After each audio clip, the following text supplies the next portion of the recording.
네, 이번 순서는 청년 정치인의 시각으로 정치권 이슈를 짚어보는 뉴스앤 청년 맞습니다. 오늘도 뜨거운 토론을 펼쳐주실 두 분, 권지웅 더불어민주당 청년 대변인, 이준석 전 국민의힘 최고위원과 함께하겠습니다. 두 분 어서 오십시오. 어서 오세요. 반갑습니다. 네. 오늘 벌써 이야기를 많이 나눴습니다만 재보선 전국의 최대 변수로 현재 그 LH 사태가 떠올랐는데 모든 이슈를 지금 다 빨아들이고 있습니다. 마치 블랙홀을 연상케 하는데요. 이런 문제들이 얽히면서 특히 그 영끌이로 불리는 청년 세대들의 분노가 가장 큰 것 같습니다. 청년 정치인의 시각으로 바라본 이번 LH 사태, 과연 그 청년들이 가장 크게 분노하는 지점이 어디라고 생각을 하십니까? 저는 몇 가지 있다고 보는데 우선 이제 겨우 빚을 끌어다가 이제 청약을 넣어도 몇 번이고 떨어지는 경험을 하다가 누군가는 공개되지도 않는 정보 그리고 자신이 일하면서 알게 된 정보로 어쩌면 땅 짚고 헤엄치는 수준으로 돈을 벌고 있었다는 게 아주 화가 나는 것 같습니다. 이건 어떤 불공정에 대한 부분이고 또 하나 더는 사실은 국가라고 하는 공간에 일하는 공직자들이 사익이 아니라 공공을 위해서 일할 거라고 생각했었는데 그리고 최소한의 믿음이 있었는데 그것마저 무너지는 걸 보면서 크게 분노하고 있는 거 아닌가? 그리고 그 분노는 아주 정당한 거라고 생각됩니다. 네. 권 대변인이 방금 전에 국가의 공적인 영역에 대해 가지고 불신이 커지는 것이 문제다라고 지적하셨는데요. 저도 상당히 공감하고요. 특히 이번 정부 같은 경우에는 부동산이나 토지주택 정책 같은 경우에는 그 이익의 상당 부분, 개발 이익의 상당 부분을 국가가 공적인 영역에서 다시 회수할 수 있도록 공공개발을 선호했었거든요. 그러니까 민간에서 어쨌든 부동산으로 위한 이익이 생기지 않게 하는 것에 주력했었는데 국민들도 그 취지에 공감했기 때문에 지지했죠. 그러나 이제 공공개발 아니면 이런 것들의 모든 주체인 LH 또는 SH 아니면 경기도시공사 이런 것들이 만약 부패의 온상이라 그러면은 정책 자체가 이제 사실 고양이에게 생선을 맡긴 꼴이 되지 않겠느냐 이런 우려가 있을 수밖에 없고 저는 앞으로 정부에서 지금도 3기 신도시 계획에 대해 가지고 취소하겠다 이런 입장은 안 나오는 것으로 알고 있는데 공공성에 대한 국민들의 불신을 해소하지 못하면은 지금 있는 부동산 정책은 다 의미 없는 정책이 돼버립니다. 그래서 좀 더 강력하게 나섰으면 좋겠다 이런 생각을 합니다. 네, 그런 가운데 이제 오늘 오후에 변창흠 장관이 문재인 대통령에게 사의를 이제 표명을 했는데요. 일단 그 수용한 것으로 전해지고 있습니다. 문재인 대통령이 책임지는 모습을 보일 수밖에 없다. 그리고 하지만 변 장관 주도의 공공주택 기초 작업까지는 마무리해야 된다. 이래서 이제 경질 혹은 이제 사퇴, 어쨌든 변창흠 장관이 물러나더라도 일정 그 시간은 소요될 것으로 보이는데 두 분 이 지점 어떻게 또 보십니까?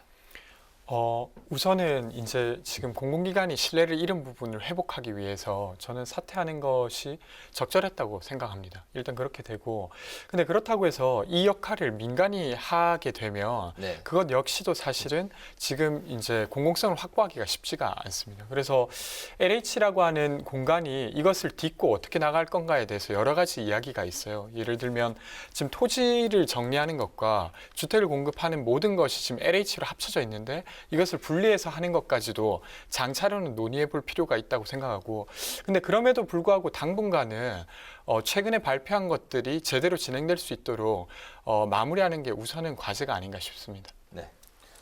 저는 토지와 주택의 기능이 합쳐져 있으면은 왜 부패가 더 커지는가에 대해 가지고 사실 논리적인 이야기는 들어보지 못했습니다. 그렇기 때문에 저는 그 부분이 왜 대안이 될 수 있는지 잘 모르겠고 기본적으로 저는 아까 말했던 것처럼 공공이냐 민간이냐 저희가 이번에 코로나 시국에서도 보면요 일부 지자체에서 마스크 공급 사업을 할 때 공공의 영역에서 공급할 때 오히려 수매가를 비싸게 해가지고 특정 업체에게 이익을 몰아주는 경우가 생겼고 결국 공공이라는 것은 시장을 보완하기 위한 특정한 시장 실패 상황 속에서 이제 역할을 할 수 있는 것이지 시장보다 딱히 효율적인 부분이 많다고 볼 수는 없거든요. 예를 들어 주택 공급에 있어서도 공공이야말로 이런 미공개 정보를 이용해가지고 이런 이득을 볼 수 있는 사람들이 존재하지만은 민간에서 예를 들어 서울 지역 내 어떤 택지를 공급한다 그러면은 지금 재건축 재개발해야 될 텐데 조합 설립부터 사업 추진 모든 과정이 공개되고 오히려 미공개 정보로 이득을 볼 만한 상황은 발생하지 않거든요. 그렇기 때문에 저는 이런 어떤 정부 정책 결정에 따라 가지고 누군가 로또를 맞을 수 있는 방식의 토지 개발, 이게 오히려 더 위험한 게 아닌가. 그래서 아까 말했듯이 기관의 문제를 삼을 것이 아니라 이 방식 자체에도 문제는 없는지 살펴봐야 된다 봅니다. 네. 어제 정부 합동조사단이 1차 전수조사 결과에 대해서 부실 맹탕조사라는 지적이 나오니까 박영선 후보가 오늘 특검을 제안을 했고 이 민주당의 지도부들도 수용을 했습니다. 그런데 국민의힘이 시간이 좀 오래 걸린다라면서 반대를 했어요. 보통 야당에서 먼저 이렇게 특검 얘기를 꺼내곤 했는데 이번엔 합수본이 2차 수사를 그대로 추진하는 게 적절하다고 보시는지요? 저희는 합동수사본부도 이번에 보면은 검찰 출신 인력들이 사실상 한 명밖에 배치되지 않는 그런 문제가 있고요. 실질적인 수사를 이제 경찰이 주도하는 그런 상황일 텐데 아무리 검경 수사권 조정을 통해 가지고 경찰이 앞으로 많은 수사를 담당하게 한다 하더라도 이런 게 있습니다. 저도 만약에 제 가족이 정말 중요한 수술을 받아야 된다고 했을 때는 갓 어떻게 졸업해가지고 처음 메스를 잡는 의사보다는 진짜 이 수술에 대해서 경험이 많고 성공적으로 수술했던 경험이 많은 사람에게 최대한 집도를 맡기고 싶은 생각이거든요. 이 수사가 진짜 대한민국의 국민들이 많이 관심을 가지고 있고 공정한 수사가 되길 기대하고 있는 사안이라 그러면은 조금 더 이런 대형 수사의 경험이 있는 검찰이 주도권을 갖게 하는 것이 어떠냐라는 생각을 하고요. 박영선 후보는 지금 후보이기 때문에 제일 다급한 사람처럼 보입니다. 선거를 앞두고 있기 때문에. 근데 논리적으로는 보통은 특검을 아까 말했듯이 야당이 제기하는 이유는 수사를 할 때 그 검찰이 또는 지금 같은 경우에는 그 특수본이겠죠. 수사를 공정하게 진행할 것이라고 생각하지 못하거나 아니면 능력에 문제가 있을 것이라고 생각할 때 제기하는 것인데 여권이 먼저 들고 나왔다는 거는 자기 모순이 아니냐 이런 생각을 하고 특별검사가 지휘하게 되면 검찰 출신 인사가 아마 그 지휘하게 될 텐데 이것도 지금까지 검찰을 죄악시하고 검찰이 항상 나쁜 것처럼 묘사해왔던 여당의 기조와 맞지 않는 것 같아서 약간 의아합니다. 재보선 선거를 염두에 둔 시간 끌기가 아니냐 뭐 이런. 왜냐면 기본적으로 생각이네. 특검이라는 거는 법이 들어가야 되는 것이고 뭐 상설 특검을 한다 하더라도 시간이 걸리게 되어 있고 네. 거기다 또 대통령께서 특검 추천을 받아서 임명하고 사무실 차리고 이러다 보면 네. 한 2달은 훌쩍 갑니다. 그렇기 때문에 선거 앞두고 이걸 좀 묻으려는 게 아닌가 이런 의심을 살 수 있습니다. 네네. 네. 저는 그렇게 보진 않고요. 그러니까 지금 어쨌건 검경 수사권이 조정되면서 현재 상태로 이 사안에 있어서 검찰이 직접 수사하는 게 불가능합니다. 그리고 경찰이 이제까지 수사를 안 해왔던 게 아니기 때문에 그것을 보조할 수 있는 것을 지금 법 테두리 내에서 최대한으로 만들고 있는 것 같아요. 근데 이제까지는 이렇게 협력하는 관계는 아니었기 때문에 그것이 다소 어색할 수 있는데 지금의 법에서는 그렇게 할 수밖에 없는 것이죠.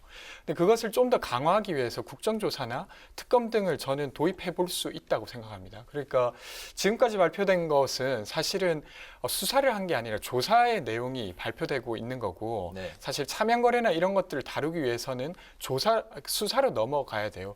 그래서 그것이 이제 합동수사본부를 통해서 지금 진행되고 있고 거기가 부족하다고 하면 추가해서 하는 게 저는 일단 맞다고 봅니다.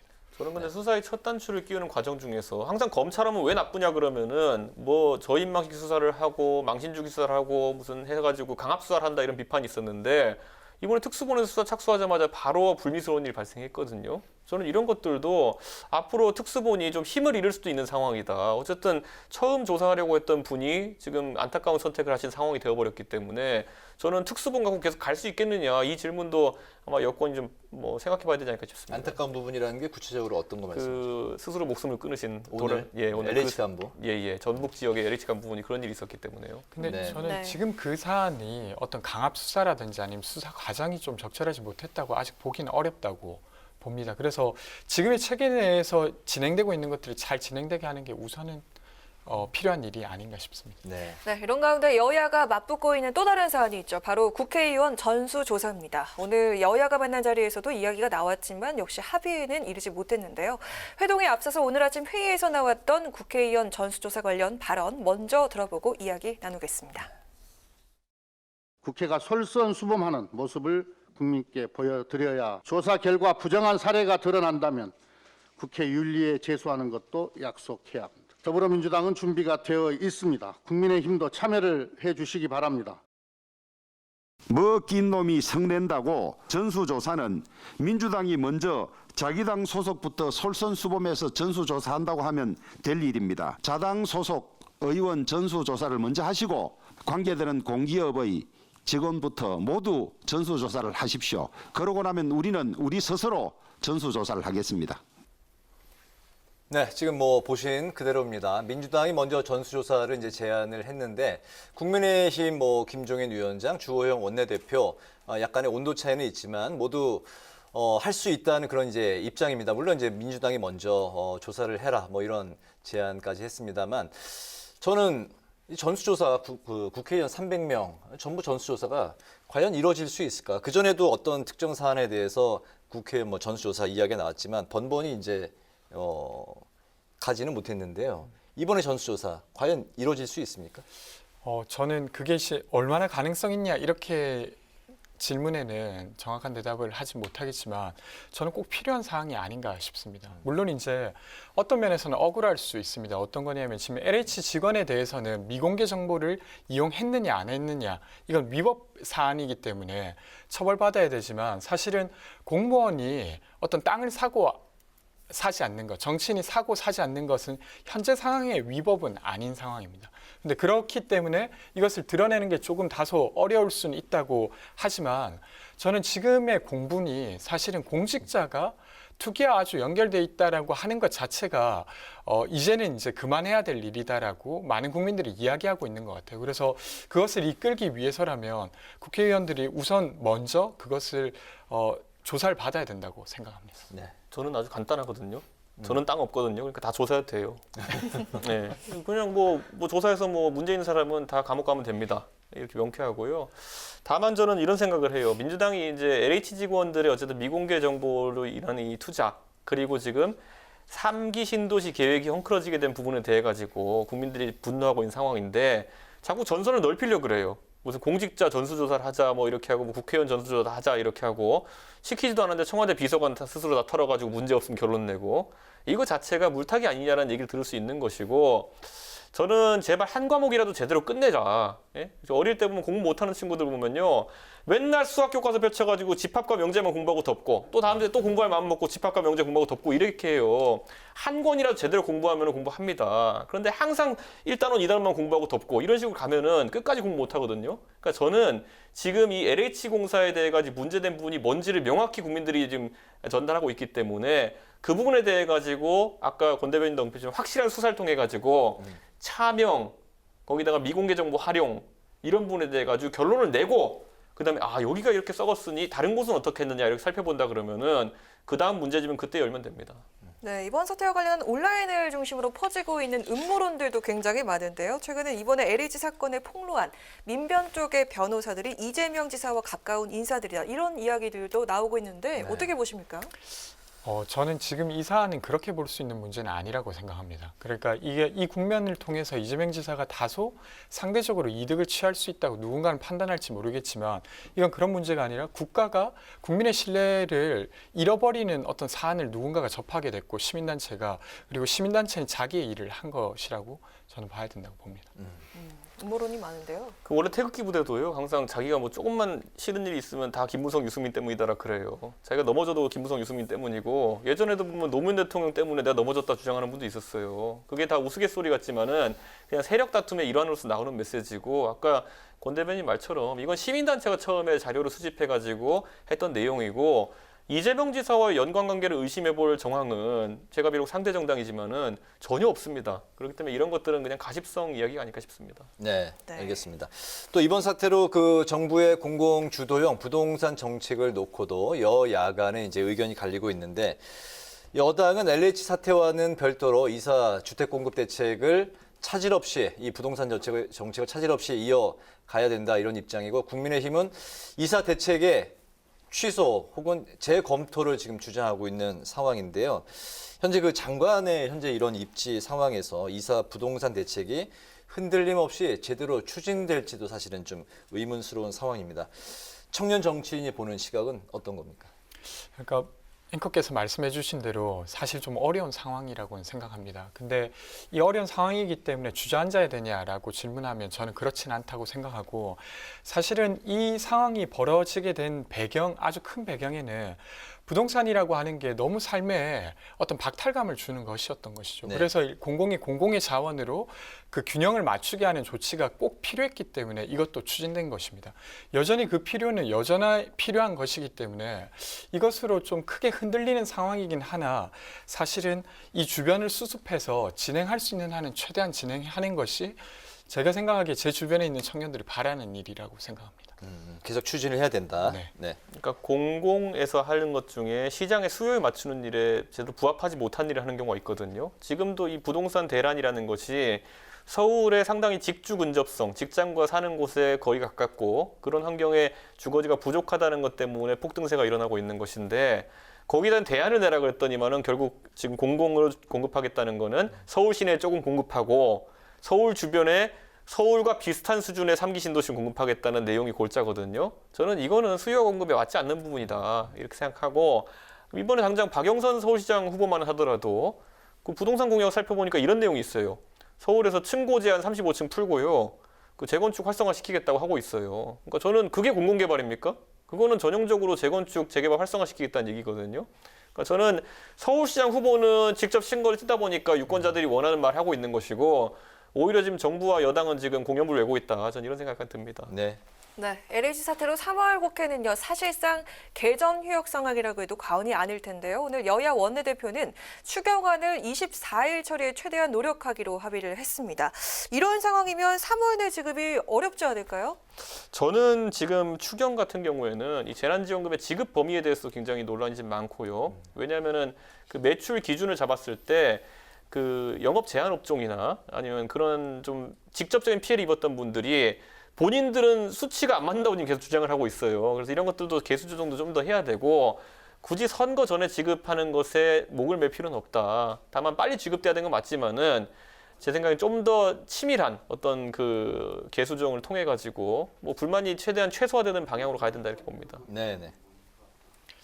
저는 예정대로 추진될 수 있다고 봅니다. 그러니까 지금 오늘 합의한 것도 그렇거니와 그러니까 LH 사태로 이것이 되게 큰 공분을 만든 건 맞지만 실제로 코로나 경제 상황의 위기는 계속해서 지금 계속 진행 중이거든요. 그래서 그것이 없어지지 않았기 때문이기도 하고 그것은 사실은 선거 기간이랑 크게 상관없다고 봅니다.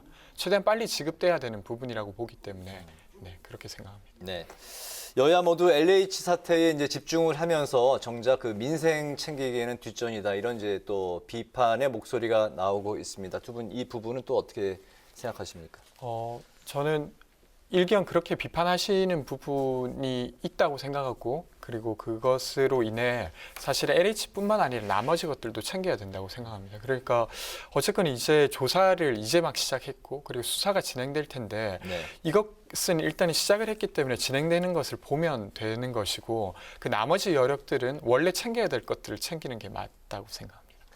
저는 민생이라고 하면 가장 최근에 방역과 그로 인한 경제 타격이 가장 중요한 것일 텐데요. 자, 방역 측면을 살펴보자면은 우리나라가 과연 접종에서 지금 앞서 나가고 있는 것이냐. 이스라엘 같은 경우에는 이미 일부 조직들, 군 같은 경우에는 집단 면역을 선포했거든요. 그리고 미국 같은 경우에도 주별로 이제 마스크를 벗는 곳들이 늘어나고 있거든요. 거기에 비하면은 저희가 좀 뒤처지는 것이 아닌가. 그게 하나의 성적표고요. 저희가 확보했다거나 아스트라제네카 백신이라는 것도 유럽 일부 국가에서는 접종을 중단했습니다. 그러니까 결국에는 작년 말에 저희가 백신 얘기를 했을 때 안정성이 검증된 백신으로 맞겠다라고 했던 정부의 주장이 결국 상당히 안정성이 떨어지는 백신을 맞는 결과로 나온 이 아이러니한 상황 저는 어떻게 받아들일지 모르겠고 경제 면에서도 아까 말했지만은 재난지원금이라는 것 거기다 대통령께서 나중에 위로금까지 주신다고 하고 이런 어떤 여권 내에서 보이지 않는 경쟁 때문에 오히려 굉장히 산발적인 제도들이 난무하게 됐습니다. 어떨 땐 보편적 지급하고 어떨 땐 선별 지급하고 어떨 때는 또 영업보상해야 된다 그러고 어떨 때는 위로금 줘야 된다 그러고 국민들이 혼란스러워합니다. 좀 정리비를 했으면 좋겠습니다. 저는 그렇게 생각하진 않는데 지금 백신 접종의 경우에도 100명당 몇 명이 맞았느냐라고 하면 한국이 4위까지 올라왔습니다. 그러니까 백신 접종 자체는 시작이 좀 늦었지만 빠른 속도로 접종을 하고 있고 재난지원금도 작년에 이제 경제 상황에 대한 평가가 이제 조금씩 나오고 있습니다. 근데 그렇게 봤을 때 작년에 그렇게 재난지원금을 지급했기 때문에 그나마 최저 소득층이 그 정도 어떤 생계를 유지할 수 있었다는 결과들이 나오고 있는 것입니다. 그래서 지금도 올해가 사실은 경제 위기의 핵심 상황이기 때문에 이런 것들을 계속 논의해서 하는 것이 저는 적절하다고 봅니다. 네, 저는 백신, 문재인 정부가 이제 집권 4년 차는 1년 앞두고 있는데요. 제가 만약 권 대변인 곤란하게 하려면 한 가지 질문만 드리고 싶어요. 도대체 문재인 정부 4년 동안 나아진 게 뭡니까? 많은 것들이 다 좋죠. 그 한 가지만 거시적인 주제에 대해서는 또 다음에 우리가 청년 마수에서 이야기할 시간이 네. 있을 것 같습니다. 오늘 청년 마수는 LH 사태를 다각적으로 저희가 뜨거운 토론을 또 펼쳐봤고요. 거기에다가 이제 민생까지 살펴봤습니다. 지금까지 권재웅 더불어민주당 청년 대변인, 이준석 국민의힘 전 최고위원과 함께했습니다. 오늘 두 분 수고하셨습니다. 네, 고맙습니다.